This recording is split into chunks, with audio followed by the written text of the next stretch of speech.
naman. Effect talaga na ng blow-dried hair. Yes! May wind-blown hair. Mahangin sa labas. Oo, pero alam mo nga, pag mahangin sa labas, alam mo naman medyo nasisira ang poise ng buhok. Pero alam mo, napaka-useful din ng hair dryer. At alam niyo ba na napakaraming gamit to. Hindi lamang sa buhok, ginagamit ang ating hair. Kundi maging sa mga kasangkapan, yung gusto natin, halimbawa, patuyin. Halimbawa, nabasa yung buhok, yung ano pa, dami. Alam mo, kung saan siya mabisa pag nababasa sa cellphone. Ay, oo, totoo yan. Pero nasa akin na yun. Kasi baka naman may certain distance. Oo. Okay, speaking of cellphone, iba naman ang alam ko dyan. Pero aside from that, itong hair dryer nito, kapag na-problema ka, halimbawa, sa pictures, halimbawa yung sa album mo, may gusto kang tanggalin. Yung mga dating mga photo, yung mga dinidikit ng parang plastic. Lalagay lang sa likod. Tapos parang nagiging crisp siya. Tapos tsaka mo tatanggalin. Automatic na tatanggal. Kasi gusto mo pag-blow dry sa akin, mura lang service ko. Okay naman yung hair ko. Palagay ko. Mamaya. Tingnan pala yun, Mami Claire and Abay Maylin, pwede mo rin magamit ang hair dryer sa icing or frosting ng cake. Sa pag-bake? Yes, sa pag-bake. Alam niyo kung anong gagawin yung mga abay? Ilalagay niyo lang sa cool temperature yung hair dryer, syempre. Tapos yun yung itatapat nyo doon sa icing. Okay. At mabubuo ang icing sa ginawang cake. Lalo na kung ita-travel yung icing, di ba?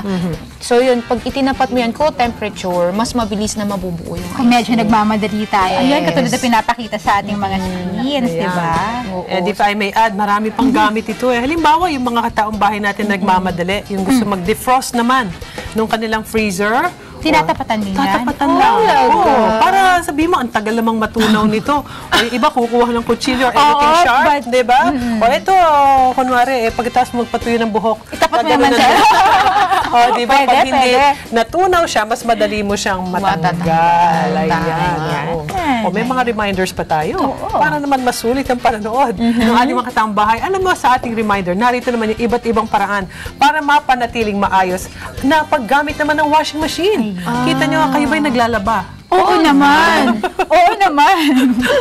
Pwede ba? Totoo. May kunin niyo ako. Extra na bandera.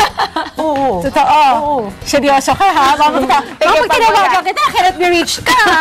Yun lang. Magtatawa. Hindi, totoo. Kasi nakakatuwa. More than pamamalansya, mas gusto ko maglaba. Ako din. Hindi ba? Ang sakit dito pag parang bigat-bigat. Pero ang sarap kasing kumanta habang nagagawa. Ako kumakanta. May sample ka pa talaga. Uy, pero kailangan meron tayong tips din. Ang bigat ako. Lalo na Without paglalaba. Talagang yung labada. Pero hindi, seriously. Oo, pero seriously, meron kasing pag gumagamit tayo ng, okay, hand washing yan, pero paano pag gumagamit ka ng washing machine? Parang feeling ko, okay, nagbebenta ng washing machine. Okay, ganito lang gagawin nyo. Iwasan nyo mag-overload ng detergent sa washing machine para madaling malinis ang mancha nung inyong mga damit. No? Kasi pag sobrang dami niyan, can you just imagine paano iikot yan? Correct. Diba? Kasi alam natin talaga habang kumakanta. Pero speaking of washing machine, talagang dapat yung wag yung overloaded. Otherwise, pag hindi umikot, parang hindi mo siya nakukusa.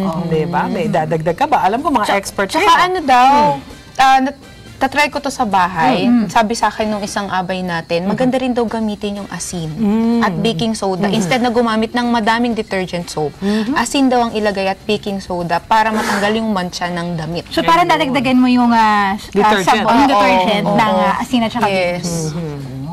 At ito pa, sige nga. para daw malinis natin yung ating washing machine. Siyempre, yung mismong gamit, kailangan inaalagaan natin yan, di ba? So, ang gagawin natin yan, every 6 months po, maglalagay tayo ng isang tasang suka or isang basong suka, tapos mainit na tubig, tapos lalagyan natin doon sa washing machine, and then paikutin natin. Okay?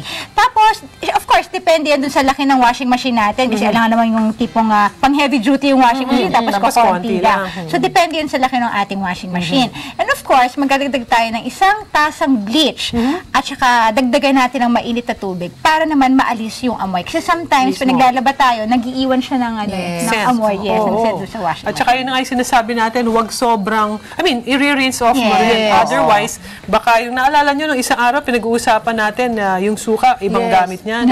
Pag sa washing machine at hindi nyo binalawan, banlawan nyo. baka naman mag-amoy may suka yung dami. Yan yung tawag doon, yung fabric conditioner. Uy, ito yung mga tips to, pero napaka-importante ito kasi lahat tayo mga kataong bahay, mapalalaki ka, mapababae ka, na naglalaba, dapat alam natin to, lalo na sa pag-iingat doon sa ating washing machine. Diba? Importante yun. Sabi nga natin, naiingatan yung mga damit natin, naiingatan pa natin yung mga gamit. Tama.